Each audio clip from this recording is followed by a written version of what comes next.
పాటింపు వేస్తే ఈరోజు 50 మంది పేషెంట్ల వరకు చూసినాము.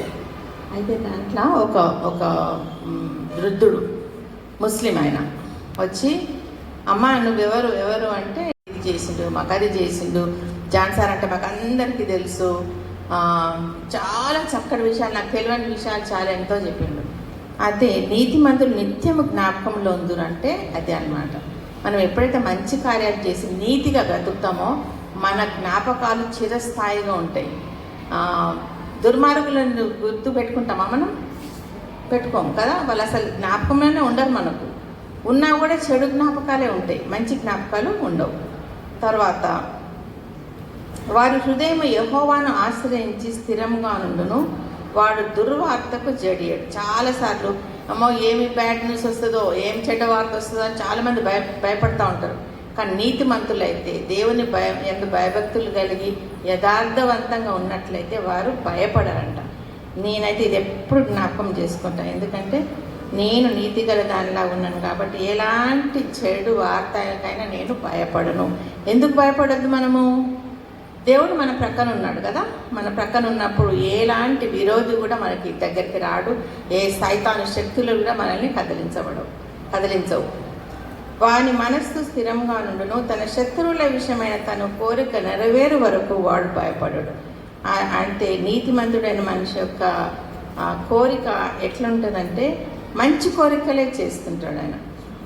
చెడు కోరికలు, చెడు వారి పట్ల చేసిన నష్టం కానీ కష్టం కానీ వారు జ్ఞాపకంలో ఉంచుకోరు. ఎప్పుడు వారు వేరే వాళ్ళ గురించి మంచి ఆలోచిస్తుంటారు. తన శత్రువుల విషయమైన తన కోరిక నెరవేరు వరకు వాడు భయపడ్డాడు.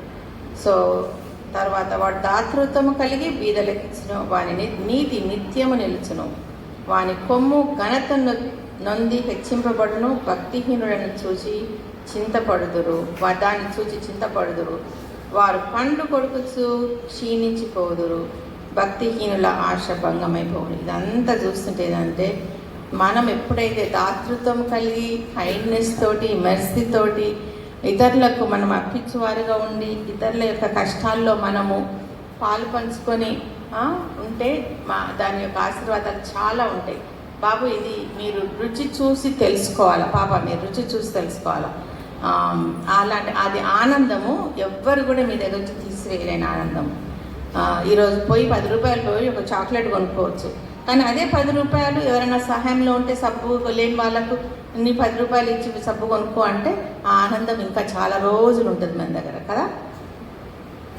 అది మీరు ఒక్కొక్కరు స్వార్థపరంగా ఆలోచించుకోకుండా ఇక్కడి నుంచి బయటికి వెళ్ళిపోయే మీరు అందరూ ఒకటి జ్ఞాపకం పెట్టుకోండి, కరుణ, కటాక్షము, దయాలుత్వము ఇవన్నీ మీరు కలిగిపోవాలి. ఇక్కడ నుంచి హార్టెడ్నెస్ అనేది తీసేసుకోవాలి. అందరికీ మనము చేయవలసిన అవసరం లేదు, కానీ ఎవరికి ఏ తరుణము దేవుడు మనకిచ్చినా ఆ తరుణాన్ని మీరు చేపట్టుకోవాలి. ఇట్లాంటి తరుణాలు అందరికీ రావు, ఒకరికి హెల్ప్ చేసే తరుణాలు అందరికీ రావు, అన్నిసార్లు రావు. అది ఒకసారి దేవుడు మనకిచ్చి శోధిస్తుంటాడు. మనం ఈ తరుణం నీకు ఇస్తున్నాను బిడ్డ, మరి నువ్వు ఇది హెల్ప్ చేస్తావా వీళ్ళకి, ఇక్కడ నువ్వు కనికరం చూపిస్తావా. మనం కనికరం ఇతరులకు చూపించినట్లయితే మనం కూడా కనికరం పొందుతాం. బీదలను కటాక్షించేవాడు ధన్యుడు, బీదలను ఏముంది వాక్యము, బీదలకు అప్పించేవాడు. నాకు భారం ఏముందంటే క్యారెక్టర్ డెవలప్మెంట్, అంటే మన ప్రవర్తన, ఒక్కొక్కరు మన మంచి ప్రవర్తన, మన మాటలు మన ప్రవర్తన మ్యాచ్ కావాలి. అంటే మనం చక్కగా ప్రసంగాలు చేస్తూ మంచి మాటలు మాట్లాడుతూ పాటలు పాడుకుంటాం, కానీ బయటికి పోగానే చెడమాటలు మాట్లాడతాం కదా. బయటికి పోగానే ఇంకొకరిని మనం ద్వేషిస్తాం, తర్వాత దొంగ పనులు చేయొచ్చు, దేవునికి ఇష్టం లేని పనులు చేయొచ్చు కదా. అది దేవునికి ఇష్టం కాదు. అప్పుడు మనం ఇటు అటు ఉంటే అది దేవునికి ఇష్టం కాదు, మనకు ఆశీర్వాదాలు రావు. నాకు ఇష్టమైన కీర్తనలు 112. చాలామంది అనుకోవచ్చు, అమ్మో అక్కోళ్ళు అమెరికాలో ఉన్నారు, అమ్మ డాడీ కార్లు ఉన్నాయి, ఇదంతా పెద్ద మినిస్ట్రీ ఉంది. ఇది ఒక్క రోజులో కాలేదు. ఎందుకు తెలుసా? దేవుడు అమ్మను డాడీని ఆయన వాళ్ళ మీద నమ్మకం ఉంచింది కాబట్టి ఇంత పెద్ద పరిచర్యను దేవుడు అమ్మకు డాడీకి ఇచ్చిండ్రు. అయితే మీరు ఎట్లా ఎదుగుతున్నారో ఇక్కడ అమ్మ డాడీ మమ్మల్ని కూడా అదే స్ట్రిక్ట్గా, మీకంటే ఇంకా ఎక్కువ స్ట్రిక్ట్గా పెంచింది మమ్మల్ని. సో అట్లా పెంచినందుకు ఈరోజు ఈ స్థాయిలో మేము ఉన్నాం. దానికి అమ్మకు డాడీకి నా వందనాలు, తర్వాత దేవునికి కూడా ఎక్కువ వందనాలు. ఎందుకంటే దేవుడు మా కుటుంబాన్ని ఒక అమ్మ ఎప్పుడు మా గురించి ఎక్కువ తనకి చెప్పడానికి ఇష్టం. ఎందుకంటే ఒక ఏజ్కి వచ్చిన తర్వాత వాళ్ళకి they want always talk about పిల్లలు, గ్రాండ్ చిల్డ్రన్ గురించి ఎక్కువ మాట్లాడడానికి ఇష్టం. సో నాకు కొంచెం అనిపిస్తుంది, అమ్మకి అమ్మాయి చెప్పకుండా బాగుంటుందేమో అనిపిస్తుంది. కానీ it's okay, it is their joy. So ఎందుకంటే దేవుడు మమ్మల్ని ఒక ఆశీర్వాదించబడిన జనాంగంగా మమ్మల్ని పెట్టినందుకు మా యొక్క ఆశీర్వాదాలు మేము ఇతరులకు పంచిపెట్టే విధంగా దేవుడు మమ్మల్ని వాడుకున్నందుకు దేవుడికి వందనాలు. అయితే 112వ కీర్తనలో ఒక్కొక్క వాక్యం, ఒక్కొక్క వచనం చూద్దాం. యెహోవాను స్తుతించుడి, యెహోవా యందు భయభక్తులు గలవాడు, ఆయన ఆజ్ఞలను బట్టి అధికముగా ఆనందించువాడు ధన్యుడు. ఏమంటున్నాడు ఇక్కడ? దేవుని ఆజ్ఞలను బట్టి అధికముగా ఆనందించేవాడు ధన్యుడు. చాలాసార్లు దేవుని ఆజ్ఞలు మనకు ఇష్టం ఉండవు కదా. దేవుని ఆజ్ఞలు మనం పాటించాలంటే ఇరుకు మార్గంలో పోవాల్సి వస్తుంటుంది. మరి ఇరుకు మార్గం ఇష్టమా మనకు? లేదు. విశాల మార్గం ఇష్టం. అన్ని కంఫర్ట్స్ ఉండాలి, అంత బాగుండాలి, సుఖము సంతోషం ఉండాలి మనకు. కానీ దేవుని మార్గం అంటే ఎట్లుంటుందంటే ఇరుకు మార్గం, చాలా కష్టతరమైనది. అట్లా ఉన్న ఆజ్ఞలను బట్టి అధికంగా ఆనందించేవాడు ధన్యుడు. అట్లాంటి ఇరుకు మార్గాన్ని గురించి మనం అధికంగా ఆనందిస్తే అంతటి వారు భూమి మీద బలవంతులవు అగులు. అయితే మనం మీరు ఇంకా చిన్నపిల్లలు, మీరు కూడా పెద్దగా దేవుని ఆజ్ఞలను అందరూ ఆశీర్వదించబడతారు.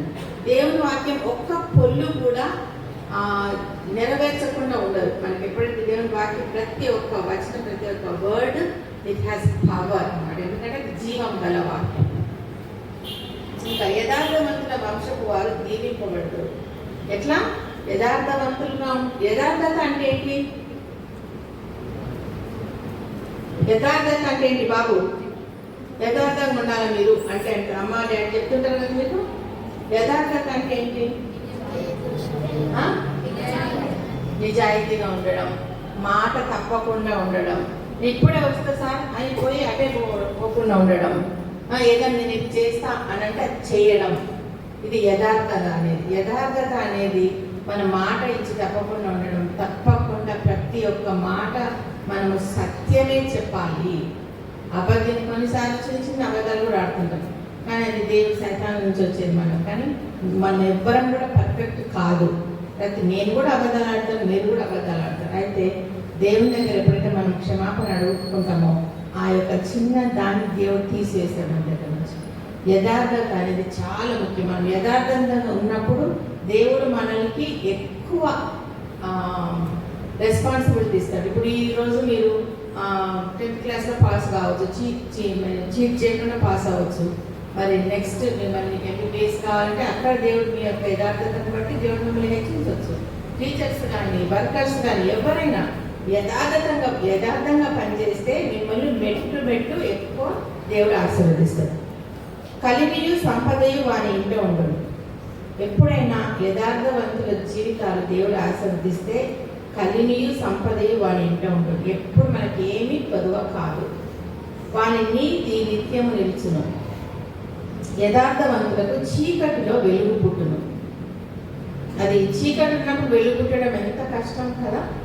కానీ యథార్థవంతుల కంటే దేవుడు అట్లాంటి ఇది ఇస్తాడు. దయాళులను అప్పించేవారును భాగ్యవంతులు. అయితే మనం మర్సీ, కంపాషన్, మర్సీ ఇతరుల మీద.